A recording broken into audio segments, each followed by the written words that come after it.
What does it mean to be a man in today's evolving world? How do we as men not only step up as men in this world, but transform the definition of masculinity itself? To be the lovers, the heroes, and the role models that the world so desperately craves. How do we begin to recreate our connection to manhood? This is that movement.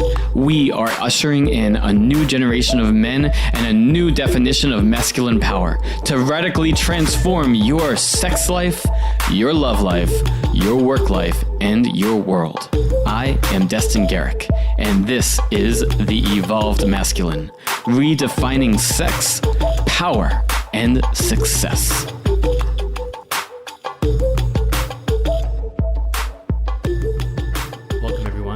We are recording this on Valentine's Day.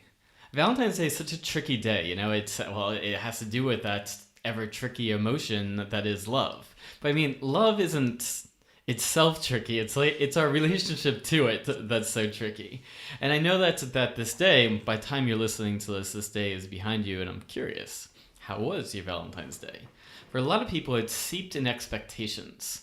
Whether you are single and you're feeling all the pressure or beating yourself up about the expectation of feeling like you're supposed to be with somebody, supposed to have somebody that you're celebrating this with, or somebody that you're in deep love with, or if you are in relationship, that the expectations that this is supposed to be this very special day, things are supposed to go very perfectly on this day, and maybe as a man you feel certain expectations of how you're supposed to show up, or maybe you just don't, and the woman in your life has expectations around here how you're supposed to show up. But this whole notion of a day in celebration of love, well, I love that. Now, what's been done by the whole Hallmark industry and what have you over the years, I'm much less of a fan of that. But thinking about love, and even if this isn't Valentine's Day when you're listening to it, I think every day is a good opportunity to think about love, and particularly your relationship to love. There's this famous Rumi quote of, your task is not to seek love, but merely to seek and find all the barriers within yourself that you have built against it. That still hits me, because here I am just about to turn 39 years old, and I'm still seeking to tear down the barriers within myself that I've built against love. That whenever things arise or conflict arises in this relationship or all the relationships past, ultimately when I allow myself to look within, I can see some aspect of that barrier that I've built within myself, some part of myself that I'm not letting love in, some part of myself where I am not letting myself fully love myself, some part of myself where love is showing up and I'm blocking it or pushing it away or running away, or things are just getting really good and some part of my system can't handle the fact that, no, it can't be this good, let me sabotage. And I know different people have different versions of these things, and my issues aren't necessarily your issues, but I invite you to ask yourself, what are the barriers within yourself to love? I do believe that ultimately we are all seeking love. And it's really our opportunity and challenge to look within, to self-reflect, to cultivate our capacity to love ourselves, really. And that's not something that we're generally taught, especially as men. So how do you express self-love? How do you really break down the barriers within your heart? One aspect of the evolved masculine is that the evolved masculine is connected to his heart. He loves freely. He loves purely. He loves fiercely. He allows love in, and he knows himself worthy of love. How do those words land for you? Where do you need to bring more of your attention? One thing I promise you is that if something did resonate for you within that, or did challenge you somewhere in that if you do take it on, there is the other side to it. love in whatever form is waiting for you and available to you. Okay. With that, I want to introduce my incredible guests today. And yes, you heard that right, guests. This is a first for the Evolved Masculine podcast in that we have two guests today, and they are a couple, which is fitting given we're doing this on Valentine's Day, and that was actually unplanned. I want to welcome in today Jonathan and Heike. They are close friends, relatively new, about a year we've been really diving in with one another. They are close neighbors, living 5 minutes away, and they're close colleagues. They have been friends, colleagues, they've been teachers and guides, healers to both myself and to Ellie Prana, my fiance. We'll be talking about that as we move on.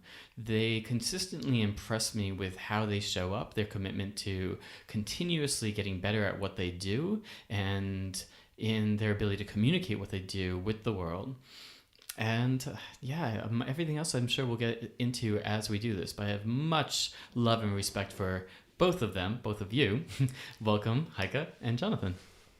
Thank you so much. And it's such an honor to be here with you, doing the work that you are doing. And we just love to be on the train with you for the Evolved Masculine and how to make the world a better place.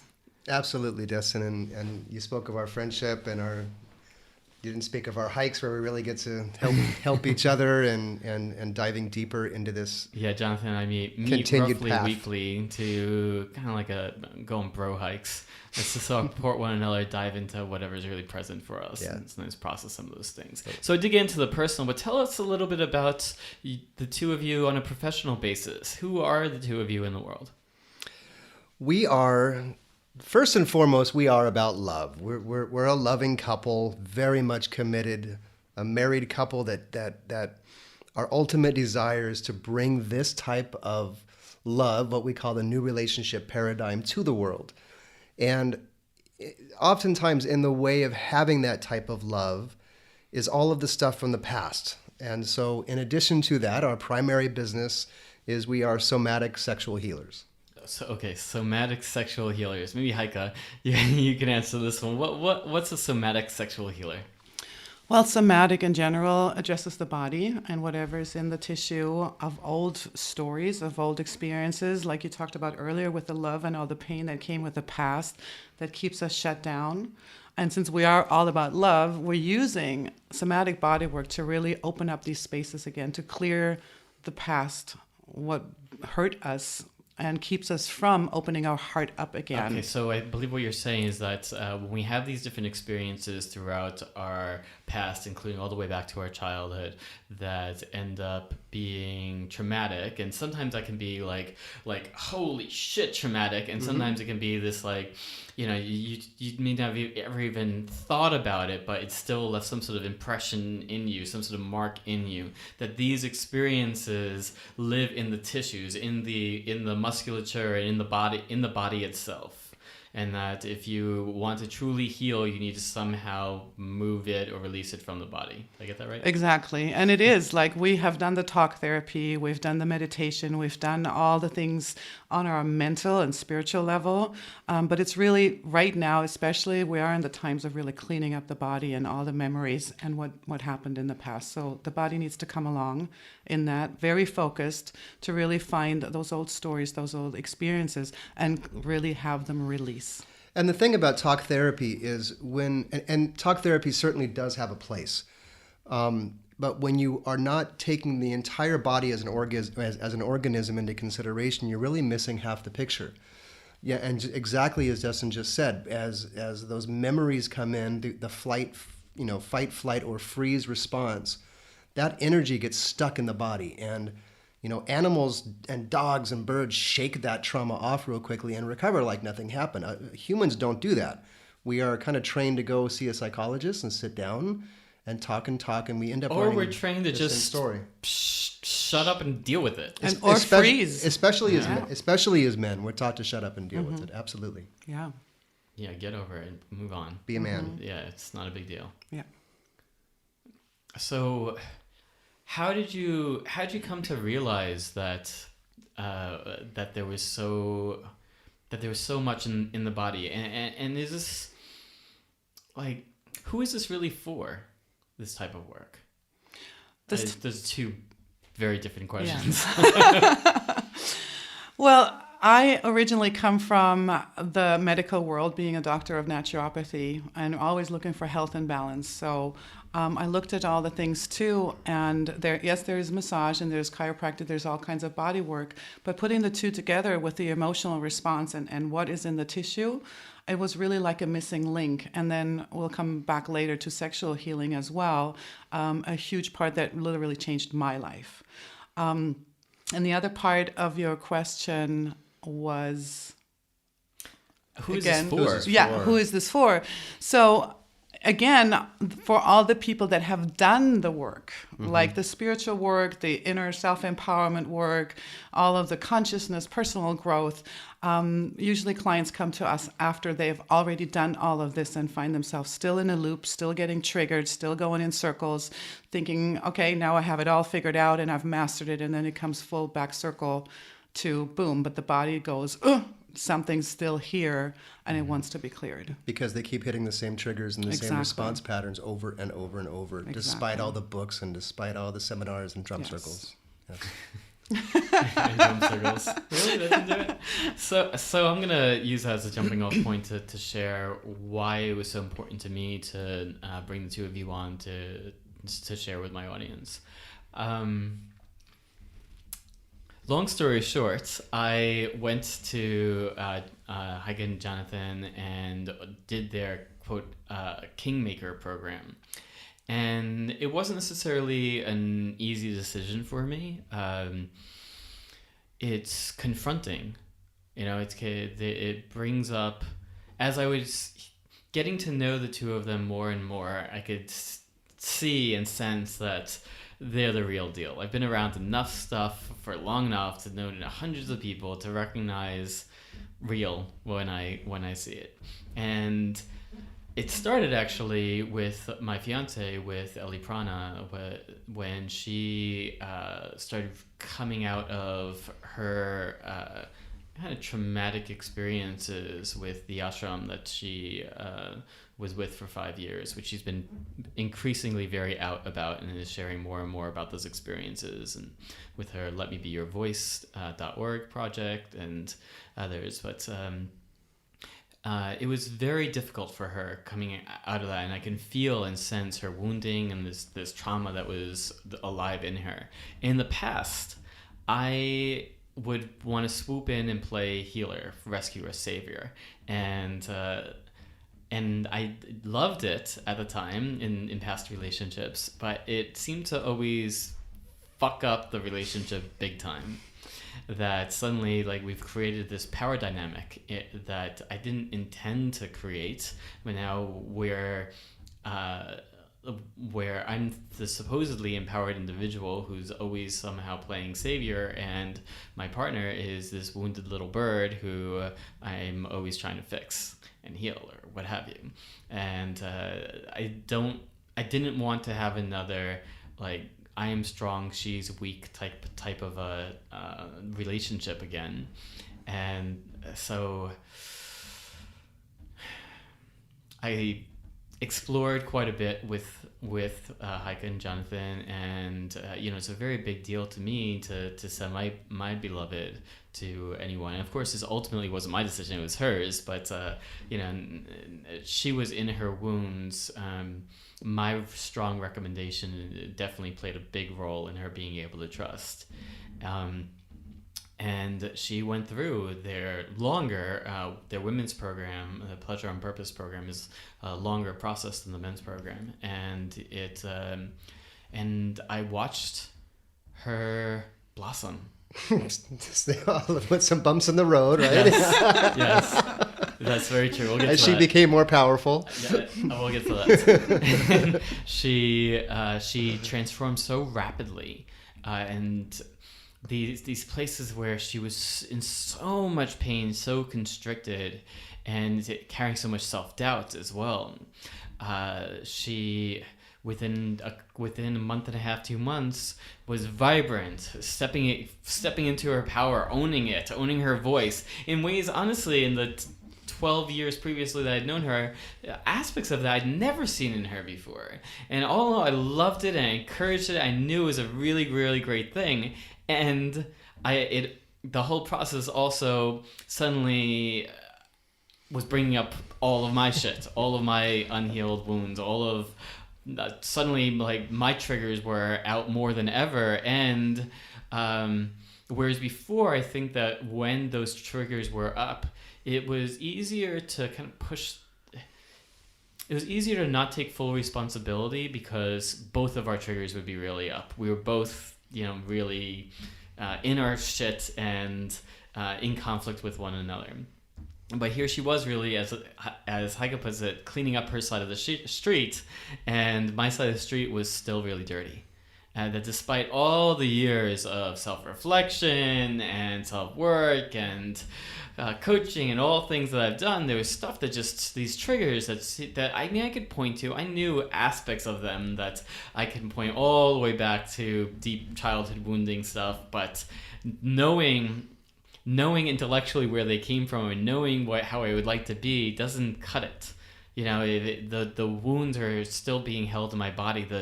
The triggers were all there. The deep neurological patterns. My system just knew how to react very quickly and very easily down a particular set of grooves that were really not serving me or my relationships. And I'd watched it actually really tear down multiple relationships that I've had in the past. Now, granted, again, we tend to reflect or attract our reciprocals. And so the relationships that I would get into, my partner often had her own deep wounding, often had her own major triggers and her own volatility. But it was a reflection of my own. And here I just wanted it to be different. But just as I was saying in the beginning around love and self-love, it wasn't going to be different until I really addressed my shit once and for all, and nothing else could seem to quite get this piece. And so Jonathan and Heike kind of talked me into, and I will say kind of talked me into because I was a little resistant, diving into their Kingmaker program myself. Well, and like you said before, it's a scary place. It is. It is a very scary place to face your demons, because we're literally taking you into the cave and make you look at it and fight your way through, and to just really clean up.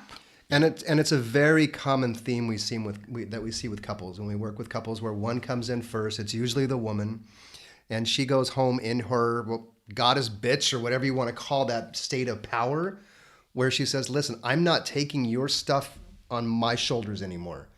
And then the man makes a decision of, okay, it's time for me, or not. We've had women go through our program that leave their man because he decides not to make an effort to keep his side of the street clean. Yeah. So it's very important to me. I've been on a very long path of being committed to my work. It's just, I think for me, as many people I know end up experiencing, I think I had this sense of, I don't know what to do about this set of triggers. I've never not known them. And it seems like I've done so many different things and nothing has quite been able to clean this piece up. And then I dove in with you guys, and it was the way that they run their Kingmaker program is more intensive, whereas with the women's work they space them out about roughly once a week. With the men's work it's boot camp yes style. Boot camp. It's like 3.5 hours day after day for a few days in a row until just like overloading the system, so I couldn't get away essentially. And I feel like I did everything on that table. You did great. Yes. I had more snot and mucus coming out of me. I think I actually spoke of this just in reference on my podcast a couple days after my last session. that I had so much mucus pouring out of me. I made a joke in the middle of it that I'm like, I feel this reminds me of women who are heavy squirters, female ejaculation. It's just like it just keeps coming and coming and coming, and where does it all come from? And just when you think there can't possibly be any more, it just keeps coming out. I've never experienced so much mucus coming out of my nasal system before, and it's just my body like releasing who knows what.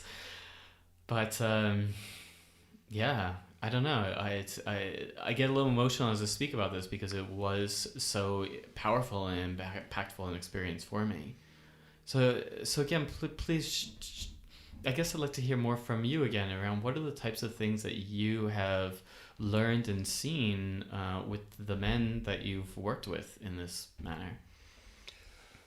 For the, we started working with women first, and then we both looked at all these women getting off our table who were ready for men, and we said, you know what, it's really time to work with men.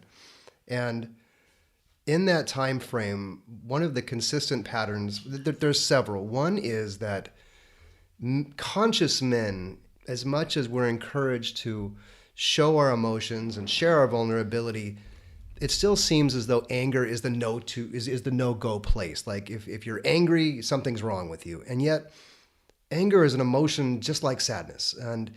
And men especially are taught to swallow that anger, to not speak their truth in situations. And as they swallow it, it can fester and build up, and it's going to come out one way or another, whether it comes out in relationship arguing, or it comes out in alcoholism or drug use. That stuck energy needs a place to go. So that's one big aspect.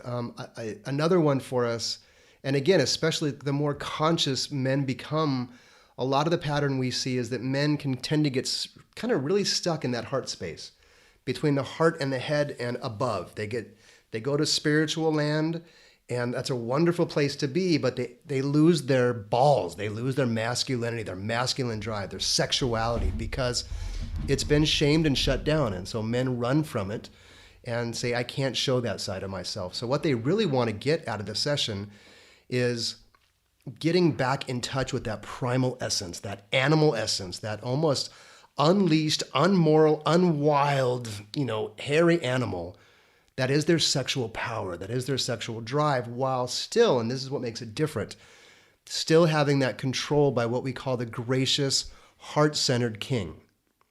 So it's getting out of that Mr. Nice Guy role and into their true masculine. So what's this gracious, heart-centered king? That's an archetype that I use, and it's part of it's part of several different programs nationwide. And I think Carl Jung is the first really that worked with these archetypes of the warrior, the knight, the magician, the lovers. And for me, it was the king, and I took it a little beyond that, the gracious king, the heart-centered king. And that within that king, we have all of these other archetypes within us. We have our warrior, we have our beast, we have our magician. And they're really just all kind of run by this incredible heart-centered man who sits on his throne proudly. Well, and it is the king who's going to direct his kingdom, correct, meaning all the other archetypes. And the animal seems to be not so accepted today in our society, like that wild beast in men, the sexual one, the one that really can let go, and really finding that place and time where we can let it go. And it has been suppressed in men as we are going into the new conscious, evolved masculine, that we can't bring that animal out, and it is so important to have that in alignment. And yet men in sexuality have been shamed so much, and this is another aspect of the clients that come to us. Yeah, hold on. I just need to add an addendum to that. That's very specifically, as I built out the vision of the evolved masculine archetype, I made a point of being inclusive of that animal, of the primal animalistic aspect of us as men, and that this is, as you said, one of the reasons why I made a point of weaving that in evolvemasculine.com/blueprint is that I felt that the previous iterations, of men trying to be more conscious or aware seem to have left him behind. And if you follow any of like Ken Wilber's work, his whole concept of consciousness evolution is transcend and include. And it seemed to me that this was an aspect of transcending and trying to exclude. And so how do we include that aspect, that the primal animalistic energies that are within us? And that's why we love you so much and feel so much in alignment with you, because you bring it in together with the evolution. It needs to be there. Sexuality needs to have a place in this world. It's for women the same way, in terms of when we get all spiritual, we kind of say, okay, being sexual is not the place to go, but this is the time. We've worked on consciousness and we've worked on all the other places of evolution, and now it's time to bring the body with us and to really step into our power, our fire, our creative essence, our sexuality. And this is the piece where a lot of clients come to us, sexual shame in men. When we drove deeper into the work with men, I was actually shocked that basically 9 out of 10 clients have some sort of sexual shame or trauma. And again, it's something that's not being talked about because men just need to get over it when they get stripped by all the girls and be in the circle in the middle and made fun of their bodies. When, as a man, you hear that your cock is too small. When, like, it's the little things and then also the bigger ones. And it goes all the way to church and abuse. I could tell, like, for hours, stories that I'm hearing of men that I feel like need to be spoken about because the world has not yet built the foundation to talk about all of these things for men. Well, you spoke so perfectly a few minutes ago when you defined trauma. I think, and the way I teach it is that all of us have experienced trauma at some level. Whether it's getting a glass thrown at, or it's being slapped, or it is just verbal abuse or gaslighting, we've all experienced trauma. And I think back to an NFL lineman we had as a client, and he was a nobody. This is a guy with a Super Bowl ring. He was a nobody in college. And then his girlfriend cheated on him and dumped him. He went to the football field and channeled that anger, and the next year became a all-star collegiate NCAA #1 everything pick, and was drafted by the Indianapolis Colts and went on to win a Super Bowl ring. And even all the way to our session said, I'm scared of letting go of my anger because it's what made me who I am today. We use it as the fuel. And when he learned that he could let that anger go, because it was showing up in his marriage with his kids everywhere, when he could let that go and instead embrace his masculine power, but from a place of love, his whole life changed. But that's an example of how trauma doesn't have to be so what we think of classic trauma. So how did the letting go of the anger affect his playing in the game? Well, he had been retired for a couple years, but that holding on to anger, similar to your holding on to those trigger patterns, this happens on a subconscious level. Having those trigger points, always arguing with his wife, always arguing with his kids, and coming from that anger place. Once he was willing to let that go, and then found out how he could show up as a loving father and a loving husband and still be in his power, it's just something he didn't even know he could do. And so part of our program is for a man to step into his authentic masculine power, which does not necessarily include anger. We're going to get angry. I get angry sometimes. You get angry sometimes. But we don't direct that at our partner anymore. I may direct it at a tree. I may direct it at a pillow in the moment. I just may go out inside and yell, but it doesn't go towards her. What if this was the new normal in your sex life? Hi, I'm Destin Garrick, masculine empowerment coach and creator of enticingdesire.com. And I'm here to tell you that yes, all of this is possible and more. Learn to become the lover that women remember, the one that she brags about to her friends. Head on over to enticingdesire.com to claim your free 24-minute introductory training to becoming the best lover she's ever had. I have 19 years of education, training, and experience in the field of sexuality, and I can tell you that I have seen complete transformations in men from the application of the simple principles presented in this video. Increases in confidence, performance, and satisfaction. With no pills required, no tricks, no gimmicks. This is an introduction to an entirely new way of being that will spark her authentic craving for you and your body. Head on over to enticingdesire.com now and evolve your sexual consciousness. So, what can you say to a man listening to this from, and who knows where in the world, who does experience those triggers, who perhaps does express that anger towards, the woman in his life, his children, or what have you? Well, I believe this is part of the evolution, like Jonathan just said, and it's really cleaning up. Like, it's really like a detox, because anger is, if it's not directed right, it just festers. And we do detoxes nowadays, all kinds of detox, like juice fast and this and that and herbal and whatever. And so detoxing these emotions out of the tissue, once again, we come full circle where it just needs to go. You mentioned all the snot coming out and everything. This is a detox. Like, your body just purged everything and anything that just isn't who you truly are. Right? You are this great, amazing being, this man, this evolved man, and anything else needs to go, because then we can show up fully. It's really just the detox, letting go. And I'll never forget when you called me a couple weeks or a couple days, I think, after your session and said, I don't get it. Something just happened, and usually I'd be really pissed off and triggered, and it's like not happening, and my mind doesn't understand why. And I was like, welcome to your freedom. Because the mind is so used to that data that this is what's going to happen, this is how it's going to react, but your body didn't. And the thing is, that was the too, beauty. if we can relax then in these situations, the solutions come really quick. Rather than, if we just get angry and all wound up, then it's harder to think, rather than, okay, this just happened. The anger is not here, but what's the next step? Let's just look at it and fix it. And what that anger is, in NLP terms, neuro-linguistic programming, they talk about the gestalt line, that what you're angry at today, what you're arguing with your spouse, your girlfriend, or your business partner about today, really isn't the core.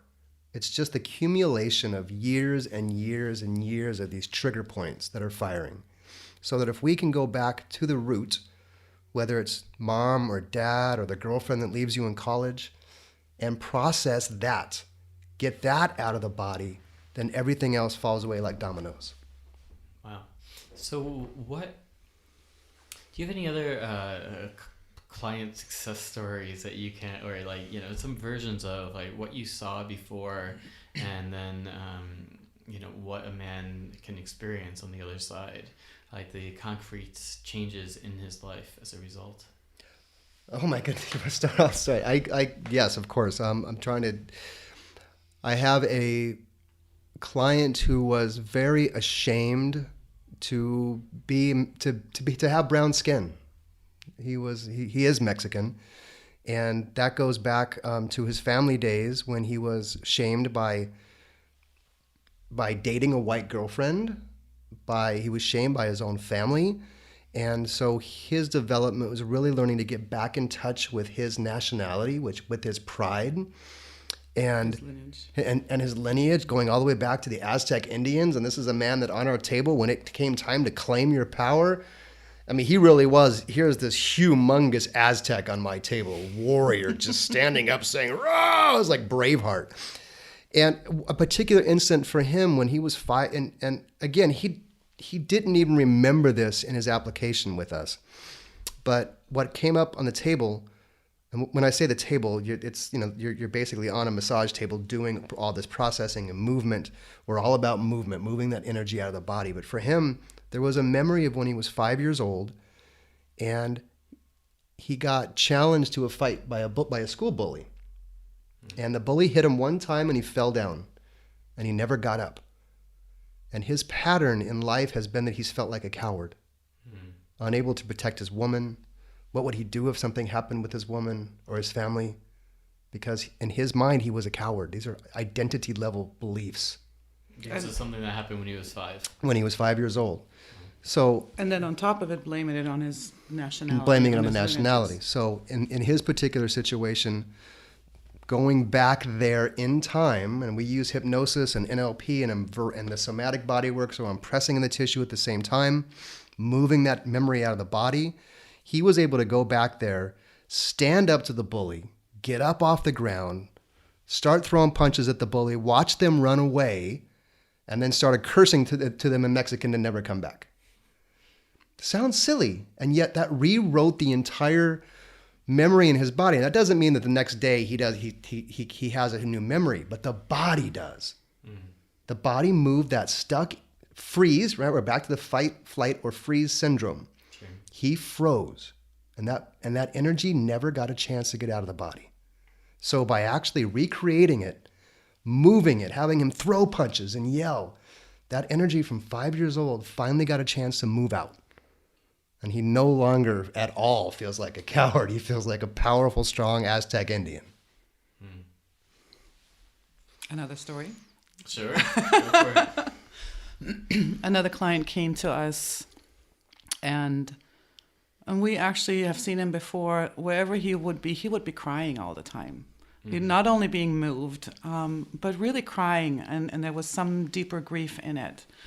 And he started working with us, and one of the biggest things was to start with, his he had erectile dysfunction, was really not in alignment with his sexuality, wanting to explore, but it was just not the way he wished it to be. And one of the biggest breakthroughs on our table was actually connected to the church. He grew up strictly Catholic. And sexuality was a sin, was dirty, right? So this is how he grew up, and never allowing himself to really go there. And he also would go on dates, and kind of the false pretense of, oh yeah, I want to be in a relationship. But well, the truth was he wasn't going to be in a relationship. He just wanted to be with this woman and have sex and maybe have a little flirt and then leave all these hurt souls behind. That was one of the reasons he was obviously crying. I'm sorry, I got confused. What's the reason he's crying? Because of all the people he hurt in the past with his sexuality. The women he had hurt by lying to them. Okay, so it's through lying. Yeah. Yes. Okay. So kind of setting it up as a relationship while his true motive was really just having sex. So the church piece got on our table, and it was just literally him getting up on our table, yelling at the priest, like full blown, while he was holding his cock. To really refer to that, he actually even pretended jerking off and telling the priest, yes. telling the priest is like, I love my cock. I love my cock. This is who I am. Fuck you. We have like, so we could do movies. All this happens in your. All this happens. And more. Absolutely. We have stories that could fill a book. It's never boring. It goes quite dramatic. It goes funny. It goes really deep, really painful. It goes in all directions. However, the body knows. So we follow that, and it will release it. And after him going through the program, there was another piece too, that he basically came out, his prostate, his testosterone. Testosterone. That's right. Thank you. His testosterone levels doubled. Tripled. Even. Yes. From 400 to 1200. And the doctor said, I don't know what you've been doing, but keep on doing it. Because with no meds, with no nothing, it just went all the way up. Obviously, that helped him in terms of his stamina and everything. Well, he got congruent. You know, another part of this program for men, this Kingmaker, is really being congruent with who you are. It's about integrity. It's about speaking your truth. That is the number one thing for me. Yes. And every single client that we have, especially, and that's a good one you just used as an example, learned how to speak up, how to speak his truth, and to really honor himself. And I think that being in alignment with yourself can change your and does change even the hormones within the body, because you're not hiding anything. You're not putting on these masks. You're not being fake. Yeah. And so when you stand in your real self and this is who I am, and he meets a woman now and says, listen, I really don't want a relationship, but would you like to have a sexual relationship? And he was shocked at the number of women that said, sure. And he didn't leave all the broken hearts And no behind. broken hearts. Absolutely. Yeah, exactly. And he also found out on the table that he was actually bisexual. And he judged other men so much about it that we knew that there was a piece to go to, calling them a fag and all these things. And to then, again, strict Catholic growing up, all of a sudden he could really stand for it. And saying, okay, I love both. I love men, I love women, and now I'm owning it. Rather than, again, pushing something into this, oh, okay, that's shameful and that's a not to do. It's like, no, here I am. This is who I am. I love sex. I love it with women. I love it with men. And I can show up at dates and say, and this is what I'm about, and this is what I would love to share with you. Are you in or not? Cool. And not coming, oh, let's do the relationship and get married thing to just get the women in bed. And you really bring up a great point, because that's another common theme that we have seen with a lot of men is they have the bisexual thoughts and they really judge themselves over it. Yes. Really beat themselves up. What's wrong with me? And this sometimes gives them an opportunity to say, what is it like if a man touches me? Because we can switch on who's doing the work. But it's really about getting rid of, at the core, getting rid of the shame and the guilt around sexuality and all the programming we've received from our parents, from society, and from the church about what is right, wrong, normal, all these silly labels we have for every different type of sexuality, rather than just being your true self and saying, I am a sexual being, however that shows up. And which gives you the whole freedom, the freedom of self-expression, whatever that is for you. Right.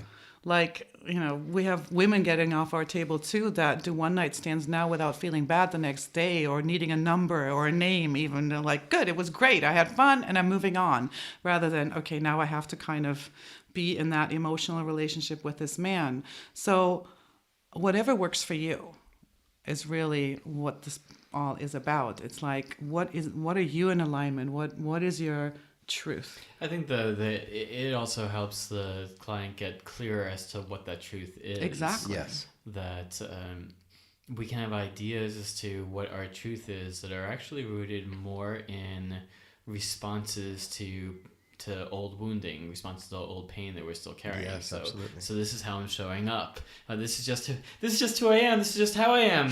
When really it's more like, well, this is how I'm showing up because I have old shit that I have not dealt with. Baggage galore. Including societal programming, how it should be, right? While it's starting to be, or even for the longest time, really acceptable that women are with women and men. For men, it still seems to be like somehow a subject where there's still shame around and it is not normal.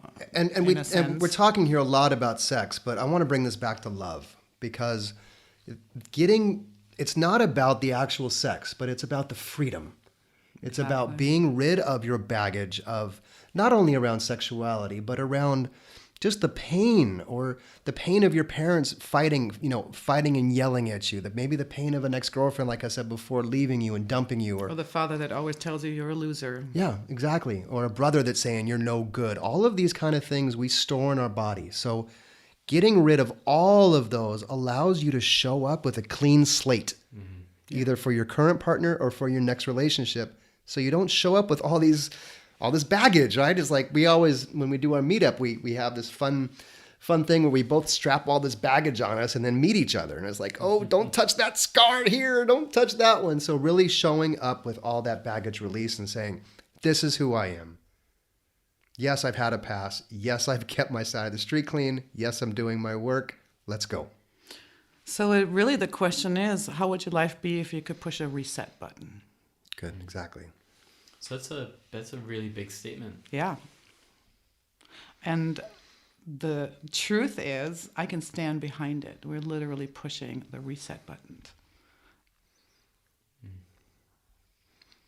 And our single clients go on to find love, and quite often their real, what they would consider soulmate, true love, or whatever it may be, because they are now ready and open to receive that. Well, and what Destin mentioned at the beginning, it's really about falling in love with you again. Yes. All over again.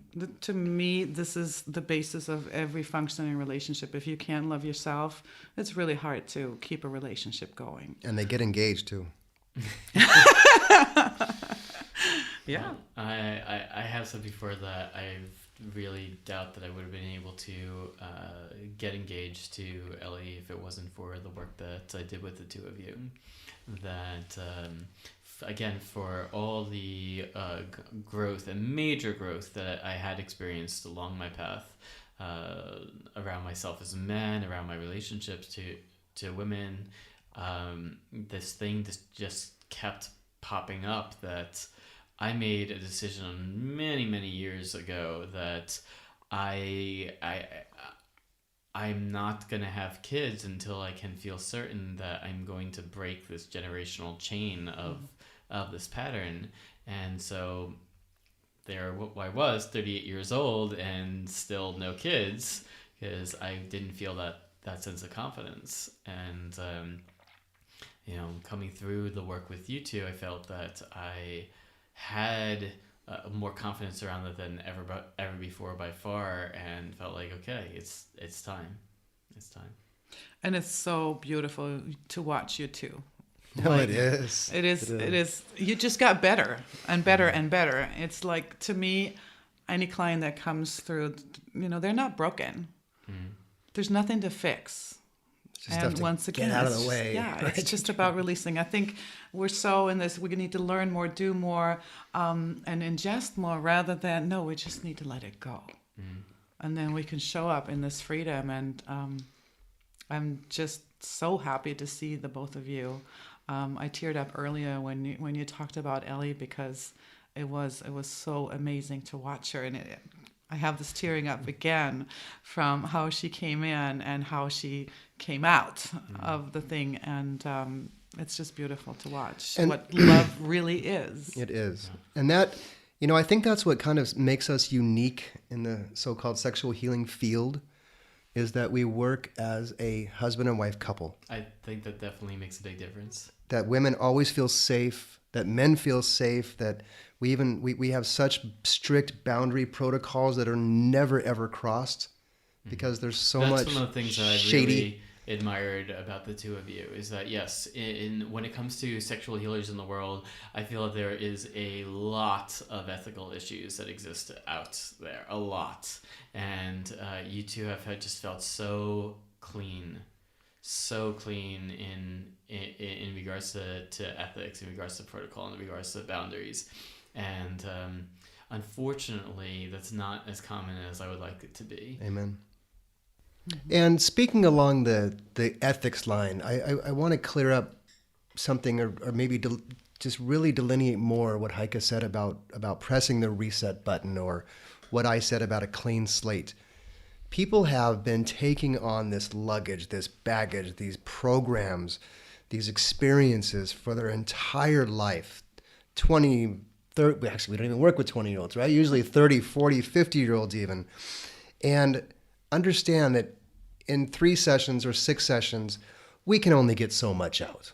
Whether it's 50%, 75%, 90%. Chances are far more than you're thinking, though. Yes, absolutely. And so I'm playing in I'm playing in the safe zone of how much better would your life be if, let's just say, 75% of all of your triggers and reactions and junk from the past was gone. I don't want to say 100%. I can't guarantee that. Though it's possible. It is possible, but I like to err on the side and say we're going to get most of it. Yeah. You definitely got most of it. I'm still incredibly grateful, and will be forever grateful for all the growth and changes that both Ellie and I, individually as well as together as a relationship, have experienced as a result of what you bring to the table. So what about the man who's halfway across the world, isn't likely to fly out anytime soon anyway to get on your table? What can he do? What can he do to deal with the issues in his tissues? The issues in the tissues, yes. One of my, oh boy, I've got a couple of these, but I would say my top favorite one for me personally is done through masturbation. Okay. May sound interesting, right? I mean, we're all about bringing pleasure to the pain. So the way that I personally use this is in my masturbation time, and I take this time at least once a week, that I'm just with me, and I know that the teachings of not ejaculation, this one is all about ejaculation because it's about taking all of whatever's built up during the week or 2 weeks, whenever I decide to do this, and just imagining all the frustration and anger, maybe the arguments, stuff with family, parents, work, and I just build this big ball as I'm masturbating. And my intention is to build this, and especially when I'm in climax, that I release this with a loud primal scream while I'm climaxing. So how do you do that as a guy? Like, go into the things that upset you or even anger you or trigger you while you're aroused and touching yourself? Well, for me, for me, it's very for me, I guess it's very natural and organic. But the easiest trick for that would be do whatever you need to do in your normal arousal. And then when you're climaxing, to just quickly gather all this stuff and just let out this loud primal scream. If you can. Now, you can't do this, obviously, in an apartment. I live in a big place like you do, and it allows me the freedom to be able to just express. Taking the sexual part away and really getting in touch with just moving that stuck energy in your body. A lot of times when we're in a trigger or we're in fear or any of those kind of limiting beliefs, we feel it in our body somewhere. If you just close your eyes and check in with your body, it's like, where is that fear coming from?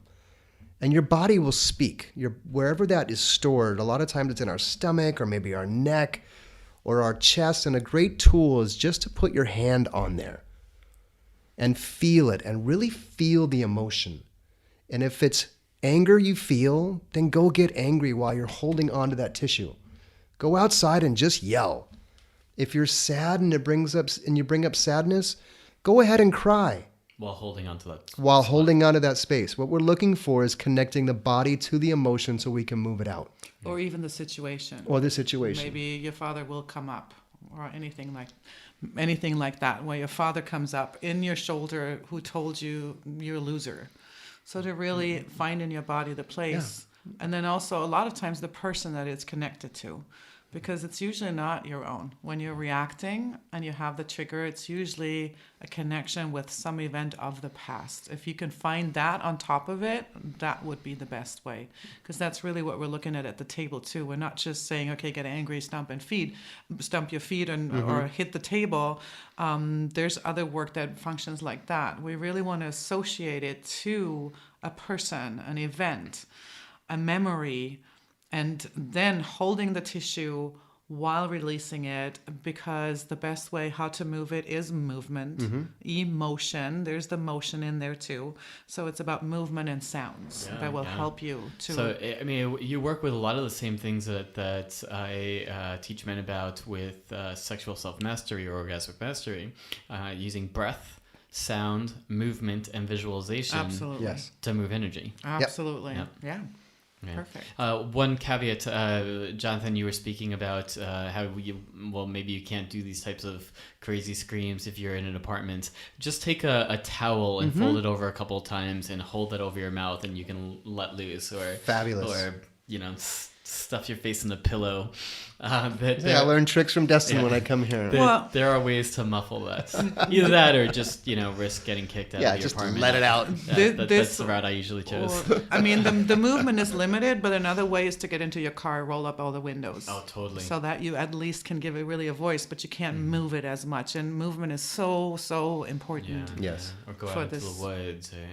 What do you need to do in order to feel free? I'm a big believer as well that our ability to make noise is tied up in our feeling of freedom as well. Absolutely. And so I ask you listening, like, how free do you feel to really be loud, to make noise, to make sound, to make weird fucking sounds, whatever, and perhaps that's an edge for you. And as they spoke of, a car as that sealed box can be a very useful place where nobody's gonna hear you or know what you're doing, to just practice letting loose. Well, and so many people don't, especially women, they don't know how to use that voice, right? And the work you and I have done together here in a big property where there's nobody, Totally. it still takes a tremendous amount of kind of like, okay, come on, bring it to where they can finally start to find their voice, because it's really been suppressed. And that's the point. You really find your voice. Yeah. A lot of times when people get off our table, they don't have a voice anymore